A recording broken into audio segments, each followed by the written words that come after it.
which people you need in your network, that is very important. Then only you will work upon it. आपके पास goal है, vision है, but पता ही नहीं कैसे करना है, तो it will not be fair. Start somewhere, try to connect with those people, meet them, और लोग easily मिलते हैं. LinkedIn पे मैसेज करो, बोलो मेंटरशिप चाहिए, एडवाइजरशिप चाहिए. किसी को लेट्स से उसके करियर में नेक्स्ट स्टेज में जाना है, जैसे मैंने एग्जांपल दिया, मैंने क्यूए को ऑटोमेशन क्यूए बनना है, एक्सपर्ट बनना है, और मे भी रोल चेंज करना है, तो बात करो लोगों से, और लोग हेल्प करेंगे. उनका पर्सपेक्टिव सोचो जो ऑलरेडी कर चुके हैं. किसी को हेल्थ वाइज इश्यूज है, mental health also, right? Someone want to grow in that area, or maybe become better in spirituality or meditation or not. So find out those clubs, people in that network, and they will help, right? As Pankaj mentioned, easily you can identify strong ties in your network, weak ties in your network, right? So that terms, ties that bind and ties that find, right? So this is again based on your network. You can easily divide them in that. And diversity is also very important, if you see, because it helps you to get breadth of the resources from different angle perspectives, and also it keeps a healthy balance, right? Of course, and also perspective also changes when you have diversified network, because if you just think like many of them, right? I saw like एक ही gender के लोग हैं, so then थोड़ा अगर diversify होता तो then the perspective of how other gender things it changes, and it helps in your career. You take ownership of whatever you are doing. It's basically your project manager or the person point of contact. What he does is he emails you, he copies you in the client conversations as well. तो हमको वो ध्यान रखना है कि हम अपने project manager को या जो कम्युनिकेट कर रहा है क्लाइंट से उसको सही डिटेल्स दे पा रहे हैं, नहीं दे पा रहे. आर वी थिंकिंग राइट कि हम वो data what could be that data could help that कि वो क्लाइंट के साथ सही से इंटरेक्शन बन जाएगा. The data which client would need rather than कि हम हमारे सोलो में ही सोच रहे कि नहीं इतना बताएगा, इतना मेरा काम नहीं है, ये नहीं करना है. So that is one of the thing, making small changes. ऐसे नहीं कि जैसे बड़ा कुछ चेंज कर लेंगे, जैसे एक ईमेल लिख रहे थे, ईमेल हम 5-10 साल से लिख रहे हैं, कुछ चेंज नहीं होता email, but those small things basically कि CTA कैसे डालना है, क्या डालना है, where it could lead, basically उसको आगे कैसे लेके जाना है. So those things I believe in our process as well. सबको पता है क्या करना है वो small changes, but those are just कि हम कंसिस्टेंटली वो कर नहीं पा रहे. लेट्स से एक 10 दिन सीखते, जैसे like after this probably let's say we all would be motivated कि अरे नेटवर्क फाइंड करना है, विश ने जैसे बताया कि लाइक ट्रस्ट बिल्ड करना है. So we all would do that, but हम कितने दिनों तक लगातार कर पाएंगे वो? probably at May end, but can we take it to the next annual event and वो हम रिपीट कर पाए कि अरे ये बताया था, ये किया है, and these are the results of it. I have few colleagues here who are really great. They talk to me very nicely, even though I do not work with them day in day out, but they talk very good to me. I have managers who are not related to me, but when they walk around, they ask me, how am I doing? Am I really doing good? I also have some colleagues who are like friends to me. I have some colleagues who are like a family to me. So what happens with all of this environment is that I am at a place where I can share all the things with my colleagues. I feel safe. Trust is something which you have to build, and like again, it's not something that is going to happen in a day. It is going to happen over a period of time. There is no formula for it. Like there isn't any standard operating practices that you can follow to build a trust in the team. People have tried that. It has worked. For few, it has not worked for others. So what does that mean is, it is something which is dependent on the people, or it is something which is completely dependent on the environment you create for others. So that is going to be like something I would say that we should start doing, is trying to build trust within our teammates with whom we are working. So for us as like leaders, let's try and understand, like tomorrow if we want to become the leaders, let's also understand that who is a leader actually. So leader is not someone who is in charge, but who is someone who takes care of people who are in their charge. So it's not like you set up a rule for people and they start following it. That's a leader. No, that's not a leader. the leaders are actually responsible for setting up the right environment. Leaders are not responsible for results.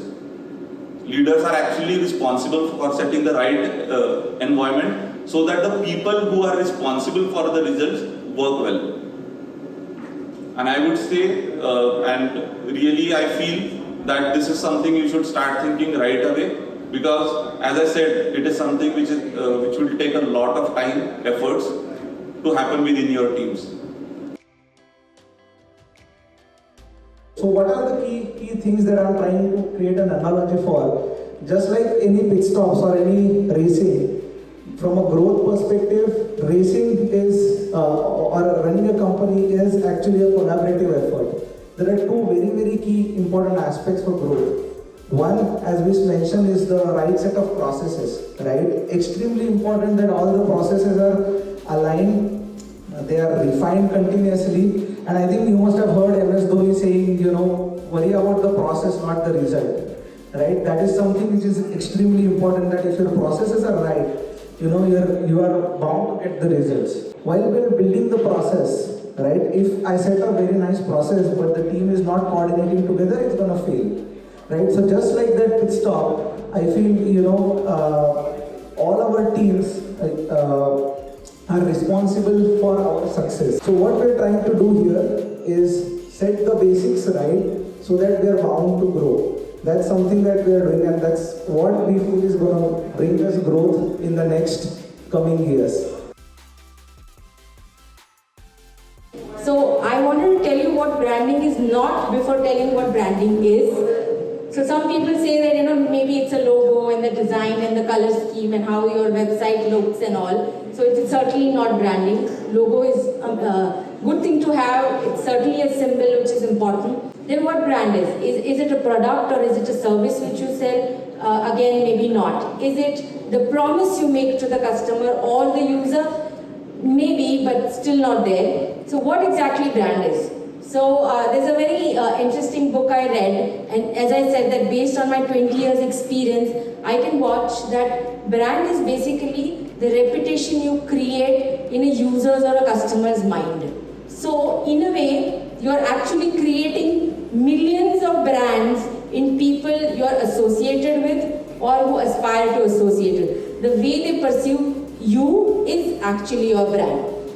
Why I'm saying this is that it becomes extremely important that those millions maybe think consistently in terms of how they perceive, and it is our job, so maybe customer thinks that we are the most trusted partner. The reputation depends on every individual, and that's why branding or brand is what you all make Mindbowser. So everyone's contribution actually defines what Mindbowser is. So either you can make it or break it, but you all play extremely important role. We have Saturday learning sessions or multiple activities which we have to support those, considering that it creates the reputation which in turn tells people who you are or what your company is. That's what I wanted to tell, that each one of you creates the brand, so your contribution is extremely important.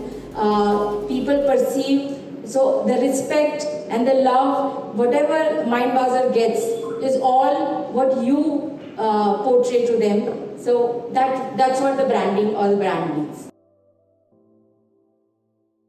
How we basically become better in life. I mean, that's the personal goal I look up to every day when I wake up. That how we can create an ecosystem where anybody participating is basically becoming better in life. I do not look at your roles just for, say, Mindbowser or just what you do every day, but how you can really become better, be more learning every day, becoming a better version of yourself. Look forward to create that as the DNA of the company, that anybody being here should become better. I think inspiration from saying that, that's how great companies become. Of course, it takes time, and I know that for most days, it may look like so mundane and that everybody is just working their job out. But I think that understanding of the foundation or why we're making those decisions becomes very important. And that's why I try to keep giving you that reason that what I'm really trying to do here.